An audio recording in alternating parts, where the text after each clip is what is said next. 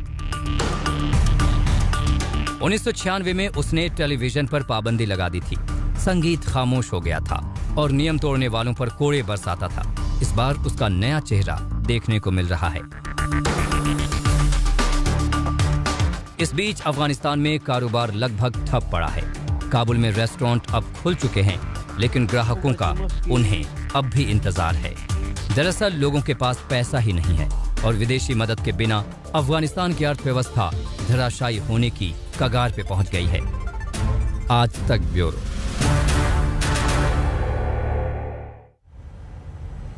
हालांकि इस तरह के वीडियोस देखकर जरूर कई लोगों को ऐसा लगेगा कि इनका मजाक उड़ाना चाहिए, लेकिन ये भी तालिबान जो अपने बारे में एक नया नैरेटिव बनाने की कोशिश कर रहा है, ये वीडियोस उसी का हिस्सा है। और खबरदार में अब आपको हिंदी की महाशक्ति के बारे में बताते हैं, क्योंकि आज हिंदी दिवस है। हर वर्ष 14 सितंबर को हिंदी दिवस इसलिए मनाया जाता है क्योंकि इसी दिन वर्ष 1949 में संविधान सभा ने हिंदी को भारत की आधिकारिक भाषा के तौर पर मान्यता दी थी। इस दिन की शुभकामनाएं उन लोगों को दी जानी चाहिए जो कस्टमर सर्विस ऑफिसर यानी ग्राहक सेवा अधिकारी की अंग्रेजी से आतंकित होने के बावजूद हिंदी से प्रेम करते हैं, जो अटक अटक कर अंग्रेजी बोलते हैं फिर भी हिंदी में सोचते हैं, हिंदी में जीते हैं। असल में आपकी भाषा जब आपके मुंह से निकलती है तो आपके देश की संस्कृति सांस लेती है और ये सांसें चलती रहनी चाहिए। आज आपको आपकी भाषा हिंदी की शक्ति के बारे में बताते हैं। हिंदी भारत के करीब 43.6% लोगों की मातृभाषा है। अंग्रेजी और मैंडरिन के बाद अगर देखें तो दुनिया में सबसे अधिक लोग हिंदी बोलते हैं। 2016 में दुनिया के 176 विश्वविद्यालयों में हिंदी पढ़ाई जाती थी। अब यह संख्या बढ़कर 200 विश्वविद्यालय हो गई है। अमेरिका में 100 से अधिक स्कूल कॉलेजों में हिंदी पढ़ाई जाती है। विदेशों में 25 से अधिक समाचार पत्र और पत्रिकाएं प्रतिदिन हिंदी में निकलते हैं। दुनिया के 150 देशों में हिंदी का अस्तित्व है, जिनमें Germany, Mauritius, Nepal, New Zealand, Singapore, दक्षिण अफ्रीका और अमेरिका जैसे देश शामिल हैं। केपीएमजी और गूगल की रिपोर्ट यह कहती है कि भारत में इंटरनेट पर हिंदी की लहर चल रही है और सोशल मीडिया पर तो हिंदी का प्रयोग बहुत हो रहा है। 2021 के अंत तक इंटरनेट पर हिंदी का प्रयोग करने वालों की संख्या अंग्रेजी का प्रयोग करने वालों से अधिक हो जाएगी। भारत में इंटरनेट पर अंग्रेजी के मुकाबले हिंदी अधिक तेजी से आगे बढ़ रही है। 2016 के बाद से हिंदी की खपत 90% की दर से बढ़ी है, जबकि अंग्रेजी की खपत करीब 20% की दर से बढ़ी है। भारत में इंटरनेट इस्तेमाल करने वालों में से करीब 38% हिंदी का प्रयोग कर रहे हैं। हिंदी को भारत के हृदय तक पहुंचाने का मार्ग माना जाता है, इसीलिए भारत में ब्रिटेन के उच्चायुक्त एलेक्स एलिस अपने गुरु से हिंदी सीख रहे हैं और आज हिंदी दिवस पर उन्होंने अपने गुरु के साथ बैठकर हिंदी में अपना एक वीडियो जारी करके आप सबको शुभकामनाएं दी हैं और भारत और ब्रिटेन के रिश्तों को 5 हिंदी शब्दों की मदद से परिभाषित किया है। इस वीडियो में उनकी हिंदी वाली शैली ऐसी है कि हर भारतीय का मन इसे सुनकर धन्यवाद देगा। नमस्ते। नमस्ते। नमस्ते। आज हिंदी दिवस है। मैं अपने घर में अपने गुरु के साथ है, प्रोफेसर श्रीश जसवाल। प्रोफेसर श्रीश मेरे हिंदी के गुरु हैं और प्रोफेसर श्रीश मेरे बहुत सहयोगी के भी गुरु है। धन्यवाद गुरुजी। आज यूके भारत के सहयोग के बारे में 5 शब्द बोलेंगे। कौन से शब्द हैं एलेक्स, बताइए। एक, दोस्ती। 2, साझेदारी। बहुत अच्छा। साझेदारी। 3 सहयोग, 4 जीवंत संबंध, बहुत अच्छा, जीवंत संबंध, 5 पर्यावरण। पर्यावरण बहुत महत्वपूर्ण है भारत के लिए, यूके के लिए और पूरे विश्व के लिए। धन्यवाद। धन्यवाद। धन्यवाद।